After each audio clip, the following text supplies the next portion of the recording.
जब आपको नौकरी नहीं मिलेगी तो ये कार कहां से आएगी? जब आपके पास में पैसा नहीं होगा तो कार कैसे चलेगी? उस सारा इंतजाम आपका हो गया। लेकिन मैं उस बात की गहराई में न जाकर अपनी बात शुरू करूं। बाबा साहब डॉक्टर अम्बेडकर को हम शब्दों से श्रद्धांजलि देते हैं, लेकिन कर्मों से और अपने व्यवहार से श्रद्धांजलि अलग बात होती है। ये धरती वो धरती है जहां कभी बुद्ध के चरण पड़े थे और बुद्ध ने दिए जो ढांचा था, सामाजिक ढांचा, आर्यल और सरियल, उसे बदलने के लिए आज से 2500 वर्ष पहले बुद्ध आए। महावीर, स्वामी जैन और गुरु नानक आए, कबीर आए, रैदास आए, संत महात्माओं का सिलसिला चलता रहा और वो यहाँ की सामाजिक व्यवस्था से टकराते रहे। संपूर्ण जीवन उठाकर देख लेना, भगवान बुद्ध का संपूर्ण जीवन दया, करुणा, मैत्री, प्रेम, अहिंसा, बंधुत्व, समदृष्टि और समता से भरपूर था। यदि उनके जीवन की किसी भी घटना को लिया जाए, एक भी श्रृंखला इसके विपरीत जाती दिखाई न मिलेगी। क्या निधन, क्या धनी, क्या मूर्ख, क्या विद्वान, उनके प्रभाव में कौन नहीं बहा। करुणा से द्रवित होकर रोगियों की सेवा की, क्षुधार्तों को भोजन दिया। आज का बौद्ध भिक्षु दान लेकर सोता है। बुद्ध कहते हैं यो हवे धैरो भिक्षु यो यति बुद्ध शासने सोमं लोकं प्रभासेति अब्धा बुद्धो व चंद्रमा। संग में तरुण भिक्षु होना चाहिए। जब कोई तरुण भिक्षु बुद्ध शासन में रत होता है तो वो संसार में ऐसे प्रकाशित होता है जैसे बादलों से मुक्त चंद्रमा। सारी दुनिया में देख लेना, सारी दुनिया में तरुण और नौजवान भिक्षु बनते हैं, लेकिन हमारे भारतवर्ष में जिंदगी से हार गए, भंते बनो। घर खाना नहीं मिलता है, भंते बनो। अधिक बुढ़े हो गए, भंते बनो। टांग में दर्द है, भंते बनो। आंख में दर्द है, भंते बनो। काम नहीं होता है, भंते बनो। घर लड़ाई हो रही है, भंते बनो। दारू पीकर बीवी निकाल दिया है, भंते बनो।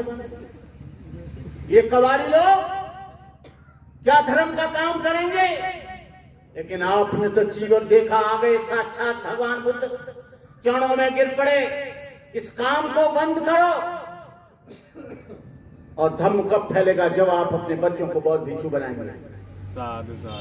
मैंने पूछा था श्रीलंका में, जब श्रीलंका में मैं गया, मैंने कहा आप लोग 4 बजे चक्कर 5 बजे और भोजन लेकर खड़े हो जाते हो। यही थाईलैंड में है, यही मलेशिया में है, यही जापान में है, यही लाओस में है, यही ताइवान में है। बोले बंदे जी हमारा बेटा भिक्षु बन गया है, हमारा पति भिक्षु बन गया है, हमारा पोता भिक्षु बन गया है, हमारा मामा भिक्षु बन गया, फूफा भिक्षु बन गया, ताऊ भिक्षु बन गया, चाचा भिक्षु बन गया। वो भिक्षु में अपना बेटा ढूंढती है वहां की माँ और कहती है कहीं मेरा बेटा भूखा आ रहा होगा, वो धर्म के प्रचार के लिए जाएगा। यहाँ तो किसी का बेटा बना नहीं, उसको कोई चिंता नहीं। बड़ा मार्मिक दृश्य। आपको बता दें, ये यदि बौद्ध भिक्षु धर्म कभी जिंदा रहेगा, तथागत ने आखिर समय में पावापुरी में से भोजन करके कहा था, आनंद से कहा था, कहा तथागत ने आनंद से, सबको पास बुला लेना। यदि धर्म में कोई शंका हो तो उसको आज मिटा लेना। चले गए, भगवान ने पूछा दोस्त तथागत को देना। धर्म की रक्षा संघ करेगा, संघ शरण में मिल रहना। धर्म यदि कभी जिंदा रहता है दुनिया में तो संघ के द्वारा रहता है। उपासक तो कितने आए कितने चले गए, लेकिन 2500 वर्ष से यदि भिक्षु संघ जिंदा है तो भिक्षु संघ की वजह से धम्म जिंदा है, धम्म की जगह से बुद्ध जिंदा है। मुझे बाबा साहब की एक बात यहाँ याद आती है। जब बाबा साहब ने संविधान दिया तो बाबा साहब पार्लियामेंट से बाहर निकल कर आ रहे थे 26 जनवरी 1950 को। राजेंद्र प्रसाद के हाथ में संविधान दिया, बाबा साहब बड़े खुश थे, बहुत खुश थे। तो आचार्य कृपलानी ने पूछ लिया, doctor Ambedkar today you are very happy, what happened, क्या हुआ? डॉक्टर अंबेडकर ने कहा, जो सदियों से गुलाम थे, जो सदियों से दास्ता की बेड़ियों में बंधे थे, मैंने आचार्य कृपलानी उनको स्वतंत्र कर दिया है। आज उनके बच्चे पढ़ सकते हैं, अच्छे कपड़े पहन सकते हैं, अच्छे मकानों में रह सकते हैं, अच्छी कारों में चल सकते हैं। और मैंने वो कर दिया जो 5000 वर्ष से गुलामी की दास्ता की बेड़ियां थी, मैंने उनको अपनी लिखित में संविधान में काट दिया। 14वां अनुच्छेद हमारे बाप ने नहीं बनाया, हमारी मां ने नहीं बनाया, हमारे भाई ने नहीं बनाया। 14वां और 15वां अनुच्छेद से लेकर 23वें अनुच्छेद तक बोधिसत्व डॉक्टर बाबा साहब अम्बेडकर ने वो सारी सुविधाएं दे दी जो आपको मनुष्य बनाने के लिए देनी चाहिए। तुम आज मनुष्य बन गए, नौकरी में चल पड़ते हो, कारों में चलते हो, वो कार बाबा साहब की है। कभी बाबा साहब ने अपना हाथ उड़ाया था महाकाल के सत्याग्रह के लिए, जिसमें कुत्ते बिल्ली पानी पी सकते थे, लेकिन आज आप एक्वागार्ड का पानी पीते हो। ये किसकी वजह से? तुमने कभी अपना हाथ तोड़ाया? तुमने कभी लात पड़ी? तुम्हारी गाड़ी में बैठते हुए कभी टांग टूटी? तुम्हारी शेविंग बनाने से कभी लाई ने इनकार किया? आज तुम एसी में चलते हो, कार में चलते हो, हवाई जहाज में उड़ते हो, कोई पूछता है आपको किस जाति से हो? ये बोधिसत्व डॉक्टर बाबा साहब अम्बेडकर की देन है। हम लोगों को उनको भूलना नहीं चाहिए। आपको बता दें, आज विश्व संघ को देख रहा हूं मैं, डॉक्टर चंद्रकीर्ति जी आप देखना, मैं झेल रहा हूं 47 साल से। 47 years ago and became monk. That time my age and 27 years. मैंने देखा, मैं जब बंगाल में गया, ये चकमा बौद्ध है, ये फलाना बौद्ध है, ये बरुआ बौद्ध है। अब क्या चल रहा है?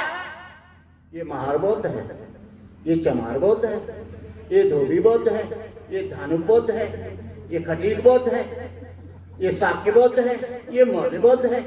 अरे जब बुद्धिस्ट हो गए तो कहां जातियां रही? बुद्ध ने एक बार कहा था भारद्वाज ब्राह्मण से, न जच्चा बसलो होती, न जच्चा होती ब्राह्मणो, कम्मनो बसलो होती, कम्मनो होती ब्राह्मणो। जन्म से न कोई ब्राह्मण होता है, न शूद्र होता है, कोई छोटी जाति होता है, न बड़ी जाति होता है। कर्म से बड़ी जाति और छोटी जाति होता है। बहनों और भाइयों, बौद्ध धर्म कोई झाड़ फूंक का धर्म नहीं है, गंडता बीज का धर्म नहीं है, अगरबत्ती मोमबत्ती का धर्म नहीं है, ये कोई आरती का या प्रार्थना का धर्म नहीं है, यहाँ याचनाएं और प्रार्थनाएं नहीं है। यहाँ पर क्या है? यहाँ पर प्रज्ञा है, शील है, करुणा है, मुदिता है, भाईचारा है, भ्रातृत्व है, समता है। ये सब चीजें यहाँ पर हैं। और यहाँ पर किसी भी दुख का कारण देवी देवता या भगवान या ईश्वर या अल्लाह नहीं है। यहाँ पर हर चीज की हर समस्या का कारण होता है। ये टेंट लगा है, इसका कोई कारण है। इसमें मल्टीवॉइस की आवाज आ रही है इस माइक में, इसका कोई कारण है? अभी बैटरी डाउन कर दीजिए, खूब घंटा बजाते रहना, खूब आरती करते रहना, ये माइक नहीं बोलेगा। लेकिन हम सारी समस्याओं का समाधान या पूजा पाठ से ढूंढते हैं। आप जानते हैं कि भगवान बुद्ध का धर्म तर्क का धर्म है। भगवान बुद्ध ने कहा कालामो लोगों से, उनके बीच में जैनी लोग आते थे, निगंठ लोग आते थे। उन्होंने कहा तथागत हम क्या माने, हमारे अंदर तो इतनी बुद्धि नहीं है, इतना ज्ञान भी नहीं है।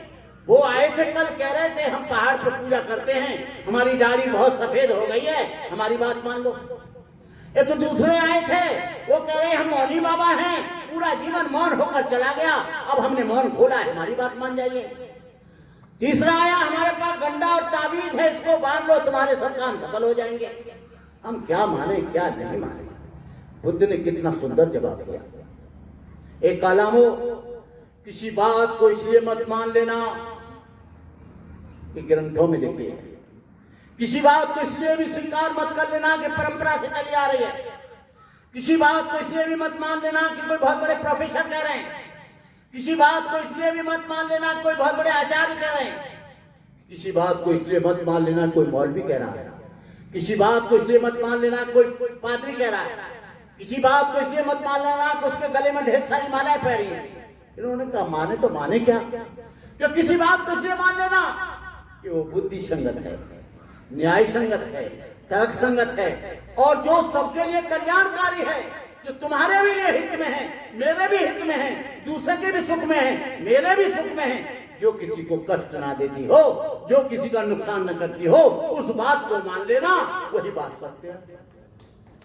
बुद्ध ने इस तरह से लोगों को बताने का काम किया।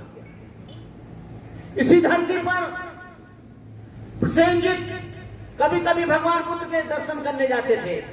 इसी श्रावस्ती में भगवान बुद्ध आए। उनकी पत्नी भगवान बुद्ध की बहुत बड़ी उपासका थी। राजा कभी भांग खाकर, कभी गांजा खाकर, तो कभी चिलम पीकर, तो कभी अफीम खाकर सोता था, क्योंकि उसको नींद नहीं आती थी।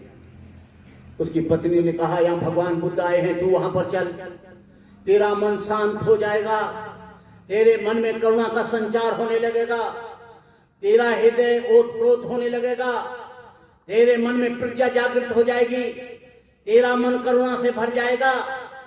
जब तू भगवान बुद्ध के बताए हुए सीलों का पालन करेगा तो निश्चित रूप से तेरा कल्याण होगा। बोला कि तू नहीं मानती है तो मैं चलता हूं। बुद्ध के पास गया राजा, ढेर सारे फूल तोड़ ले गया जैसे ये लोग लाए थे। एक सोने चांदी हीरे मोती का एक मुकुट ले गया। बुद्ध के पास गया रथ में बैठकर। संजीत ने कहा, अहो भाग, आप मेरे क्षेत्र में आए हैं, आपके पिता मेरे मित्र हैं शुद्धोधन, मैं कैसे आपका अभिनंदन करूं? आपका हार्दिक अभिनंदन है आपके आगमन पर। बुद्ध को सोने का मुकुट देने लगा। बुद्ध ने कहा, मेरे किसी काम का नहीं है, इसे झाड़ी में फेंक दे। बुद्ध को उसने सोचा कि सन्यासी सोना चांदी ग्रहण नहीं करता होगा। बुद्ध को फूल देने लगा। बुद्ध ने कहा, इनको भी तालाब में फेंक दो, मेरे किसी काम के नहीं है। भगवान बुद्ध उसका वाइब्रेशन, उसकी बॉडी लैंग्वेज का अध्ययन कर रहे हैं, क्योंकि भगवान बुद्ध ध्यानी थे। तब उसने कहा, बुद्ध तुझे और क्या चाहिए?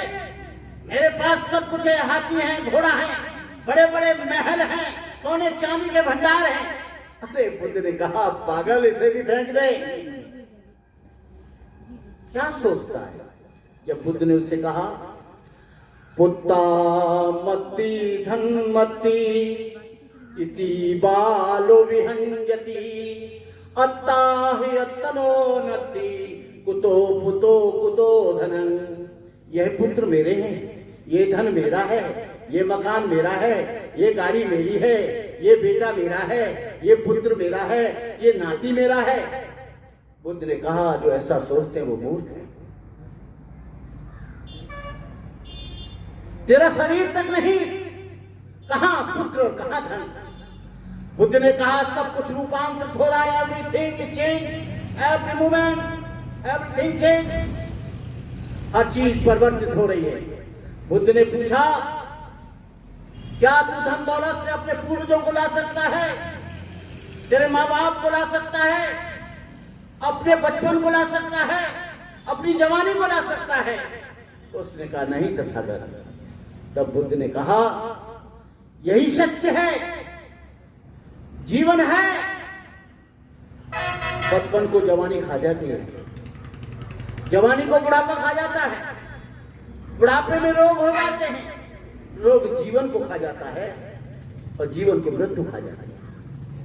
आए हैं सब जाएंगे, राजा रंक फकीर, और एक सिंहासन छड़ चले एक बने जंजीर। आदमी जब शमशान में जाता है उसको चिंतन करना चाहिए, ये वो जगह है जहां कल मुझे भी आना है, ये वो जगह है मेरे से पहले भी यहां पर बड़े बड़े धुरंधर लोग यहां पर आ चुके हैं, ये वो बुढ़ापा है कि मुझसे पहले बहुत से राष्ट्रपति और प्रधानमंत्रियों को आ चुका है। इसलिए बुद्ध ने कहा अच्छा काम करो, बढ़िया काम करो, लोगों के कल्याण के लिए काम करो, इसी में मुक्ति है, इसी में मोक्ष है, इसी में निर्वाण है। तुम मनुष्य होते हुए यदि किसी के लिए कुछ नहीं कर सकते हो तो आपका जीवन निरर्थक है, आपका जीवन का कोई अर्थ नहीं। उन लोगों को जगाते रहो। आज बुद्ध जो है वो राजा से भिखारी बना, कटोरा लिया और यहां भिक्षु वो भिखारी से राजा बनने का प्रयास करता है। वो बड़ी गाड़ी दिखाकर ये दिखाना चाहता है मैं कितना बड़ा आदमी हूं। अरे बेवकूफ, टाटा बिरला डालमिया के यहाँ तो गाड़ियां बनती हैं, लीलैंड के यहाँ गाड़ियां बनती हैं, टोयोटा वाले के यहाँ गाड़ियां बनती हैं। बुद्ध के यहाँ गाड़ियां नहीं बनती थी, लेकिन बुद्ध पूरी दुनिया में पहुंच गया, कबीर पूरी दुनिया में पहुंच गया, साहूजी महाराज तो सारे लोग जानने लगे, बाबा साहब अम्बेडकर हर गांव हर नगर में पहुंच गया। जो लोग अपना मूल्यांकन अपनी दौलत से करते हैं, अपने मकान से करते हैं, उनकी बराबर कोई बेवकूफ नहीं है। भिक्षु की दो संपत्ति है, भिक्षु की कोई संपत्ति नहीं, बुद्ध विहार भी उसकी संपत्ति नहीं, मकान भी उसकी संपत्ति नहीं। एक उसका ज्ञान और एक उसका सील। सील नहीं है तो भिक्षु जीरो है, ज्ञान नहीं है तो मूर्ख है, और मूर्ख है तो वो कोई भी बुद्ध की देशना, कोई भी बुद्ध का संदेश, कोई भी बुद्ध की बाणी नहीं दे सकता। आज भिक्षु क्या करता है, तुरंत जाएगा, बढ़िया सा एप्पल का मोबाइल लेगा, एप्पल का लैपटॉप लेगा, एक कैमरा लेगा, गरीब लोगों के बीच में जाएगा। गरीब आदमी सोचेगा बहुत बड़े बनते हैं, वो अपनी मजबूरी के कारण सोचेगा कि कुछ बनते जी मेरी लड़की को शायद किताब दे देंगे, मेरे बच्चे को शायद बैग दे देंगे, मेरे बच्चे को शायद ट्यूशन करवा देंगे। वो तो देगा नहीं, वो तुरंत खा पी के वहां से दूसरी जगह चला जाएगा। All of the monks and how to get money। आज जब तक इस बात को नहीं छोड़ेंगे, हमने 47 वर्ष का जीवन, हम भी चाहें तो रोज एक बुद्ध विहार बना सकते हैं। लोग कहते हैं हमने बुद्ध विहार बनाया, हम चाहें तो रोज बना सकते हैं, लेकिन बुद्ध विहार में आने वाले बनाओ तो तुमको बुद्ध विहार बनाने की आवश्यकता नहीं पड़ेगी, उपासक स्वयं बनाएंगे। बुद्ध ने अपने जीवन में कोई बुद्ध विहार नहीं बनाया, बुद्ध ने अपने जीवन में कोई बिल्डिंग निर्माण नहीं करी, लेकिन आज का बहुत भिक्षु बिल्डिंग निर्माण करने में लगा है। बुद्ध ने बौद्ध बनाए, बुद्ध ने भिक्षु बनाए, बुद्ध ने उपासक बनाए। सारी दुनिया में 84,000 बौद्ध स्तूप बनाए तो किसने बनाए? क्या भिक्षुओं ने बनाए? अनाथ पिंडक को प्रसेनजित ने यहाँ विहार बनाया तो क्या भिक्षुओं ने बनाए? आज भिक्षु ये उदाहरण देता है, मेरे पास इतना बुद्ध विहार है, मेरे यहाँ इतना वो हो रहा है, लेकिन उसके यहाँ से 4 भिक्षु भी ट्रेनिंग के लिए, 4 भिक्षुड़ी भी नहीं निकलती। वो उनकी दुकान है, वो उनका बिजनेस है। फोटो खींच कर विदेश में भेजेंगे, हमारे पास इतने भिक्षु भिक्षुड़ी रह रहे हैं, कोई काम धाम नहीं है। 1 महीने में भिक्षुड़ी भी गायब, भिक्षु भी गायब, वो वहां दिखाई नहीं देंगे। अबे काय का प्रचार भाई, अरे काय का धर्म भाई, परमानेंट भिक्षु चाहिए, परमानेंट। कुछ लोग आ रहे हैं, ये नॉर्थ ईस्ट इंडिया के लोग जो बौद्ध भिक्षु पूरे भारतवर्ष में फैले हुए हैं, चाहे वो असम के हों, अरुणाचल, असम, मिजोरम के हों। मेरे यहाँ भी 4 भिक्षु रहते थे, 2 ने फ्रांस में जाके शादी कर ली और 2 ने ईटानगर में जाकर शादी कर ली। अरे मेरा 10 साल का पैसा बेकार गया। मैंने दिमाग को लिया, मैंने कहा कभी घास नहीं डालूंगा ऐसे लोगों को। अरे कबाड़ा हो गया, मैं भीख मांग मांग के समाज से उनको दे रहा हूं कि वो धर्म का काम करेंगे और बाद में उनका चले। आप लोगों को मुख्य रूप से बहुत कर शब्द बोल रहा हूं, भिक्षुओं से सावधान रहना है। भिक्षुओं के ऊपर पूरा भरोसा आंख मीच कर नहीं करना है, क्योंकि ढेर सारी संस्था के ढेर सारे अंडू बंडू बनते आ गए हैं जो कबाड़ा किए दे रहे हैं। छत्तीसगढ़ में एक कबाड़ा कर दिया, एक दिल्ली में कर दिया। मैं इसलिए बताना चाहता हूं जिससे आप जाग जाएं, जिससे आप पहचान जाएं। और एक चलिए परंपरा परित्राण करने की, उसको मैं सत्यनारायण की कथा से ज्यादा कुछ नहीं मानता। बंते जी कथा करेंगे, परित्राण करेंगे, बंते जी लंबी लिस्ट बताएंगे, 10 मीटर कपड़ा, 5 किलो आलू, 2 किलो सेब, 1 कॉपी, 1 तौलिया, 1 साबुन। अरे तुझे चाहिए तो वैसे ही मांग ले, खत्म हो जाए तो। और वो कुछ बोल बाल के अपना चला जाएगा, ना तुम्हारी समझ में आएगा ना हमारी समझ में आएगा। पूरे के पूरे बुद्धिज्म में कहीं भी परित्राण शब्द नहीं है, परित्रदेशना है। परित्रदेशना का मतलब है भगवान बुद्ध के द्वारा जो व्याख्यात धर्म है, उसको जो 38 जय मंगल गाथाएं हैं, उसमें मनुष्य के कल्याण के लिए 38 संदेश हैं, 38 वाणी है, 38 भगवान बुद्ध का नियम है। जब ये हो गया, सूर्य ससाई बंदे के पास आते हैं, ढेर सारी महिलाएं आती बड़ी श्रद्धा के साथ आती हैं, 3 बार नमस्कार करेंगे। बंदे जी मेरे लड़के की शादी 3 वर्ष हो गए, बच्चा नहीं होता है, परित्राण कर दो। बंदे जी मेरी लड़की की शादी नहीं लग रही है, परित्राण कर दो। बंदे जी मेरा बच्चा पास नहीं होता है, परित्राण कर दो। कोई भी बच्चा परित्राण से या उससे आपके घर के वाइब्रेशन जो बदलेंगे, बुद्ध की वाणी से बदलेंगे। परित्राण में अंधविश्वास मत रखना। भगवान बुद्ध का धर्म वैज्ञानिक है। यदि भगवान बुद्ध का धर्म वैज्ञानिक नहीं होता तो जो 4 आर सत्य हैं, बुद्ध ने कहा दुख है, दुख का कारण है, दुख का निवारण है, दुख को खत्म करने का मार्ग है। और मार्ग क्या है? सम्यक दृष्टि, सम्यक संकल्प, सम्यक वाणी, सम्यक आजीविका, सम्यक कर्माण, सम्यक व्यायाम, सम्यक स्मृति, सम्यक समाधि। जो अष्टांगिक मार्ग का पालन करेगा, जो शील का पालन करेगा, उसके घर में निश्चित रूप से शांति होगी। जो अच्छे अच्छे कर्मों का आचरण करेगा। डॉक्टर बाबा साहब अम्बेडकर से दीक्षा लेते हुए पत्रकारों ने पूछा था, डॉक्टर अम्बेडकर आप धम्म धम्म चिल्ला रहे हैं, you tell me what is dhamma. Doctor Ambedkar ने एक लाइन में बुद्धा एंड धम्मा पढ़ी हो तो उसको पढ़ना। डॉक्टर अम्बेडकर ने कहा to maintain purity of life is Dhamma. बौद्ध धर्म में जीवन की पवित्रता को बनाए रखना ही धर्म है। और बौद्ध धर्म में पवित्रता के अलावा न कोई ईश्वर है, न झाड़ है, न फूक है, कोई नियम है, न कुछ है।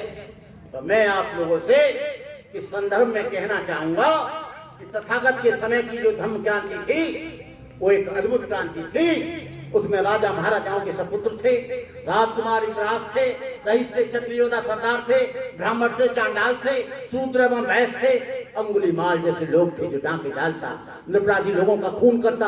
अम्बपाल काशी नगर बधू थी जिसकी एक एक दाम पर राजा रामी लोग लाखों रुपया न्यौछावर कर देते। सुपाक था, कुत्ते का मांस खाता, स्वाति मछेरा था, नंद ग्वाला था, धनिया कुम्हार जाति से आया था, सुपैया डोम था जो शमशान से आया था, ये समीर व्यापारी की बेटी थी, वृंदा वैश्या की लड़की थी, पूर्णदासा पुत्री थी, चंपा शिकारी की लड़की थी, उपाली नाई था, महाकाश ब्राह्मण था, सुनीत भंगी था जिसने अरहंत प्राप्त किया, महापंडितार देव का चांडाल का बेटा था। इस धर्म में बैठकर कोई हीन भावना नहीं होती। आपको मालूम होना चाहिए भगवान बुद्ध ने सारनाथ में सबसे पहले 5 ब्राह्मणों को निश्चित किया। कौंडिन्य, बप्प, भद्दी, असलियत, महानाम। जो लोग ये कहते हैं ये छोटी जाति का धर्म है, क्या जापान में छोटी जाति के लोग रहते हैं क्या? थाईलैंड में छोटी जाति के लोग रहते हैं क्या? वियतनाम में छोटी जाति के?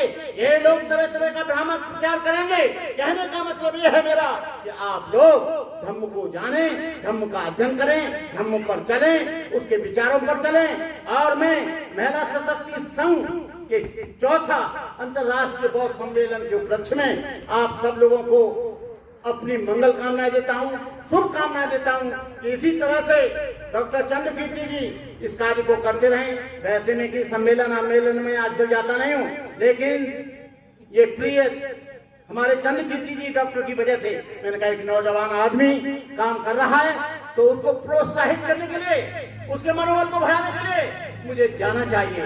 मैं आया, जो अच्छा लगे वो आपका, जो खराब लगे वो मेरा, इन्हीं शब्दों के साथ, क्योंकि वो तैयार घड़ियां लेके अब मुझे भी सिंगल आ गया है, मुझे बंद करना चाहिए, क्योंकि सिंगल और भी बहुत लोग हैं वक्ता।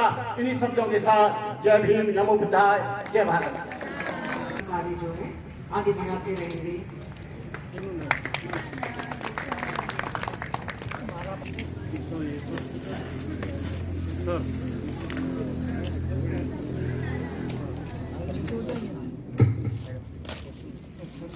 एक बार हमने देखी गुरु जी, आज फोटो इतने खींच लिए 500 रुपए में मात्र लखपति हो जाऊंगा यहीं तो।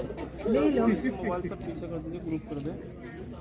वो मैडम को आगे करिए ना, टूरिज्म वाली जो मैडम। हाँ मैडम, डाल दो उस पर, इसको फेसबुक पर पूरे वर्ल्ड में चली जाए, डाल दो यूट्यूब पर, आज चंद्रकीर्ति को पहुंचा दो पूरी दुनिया के कोने कोने में। चंद्रकीर्ति जी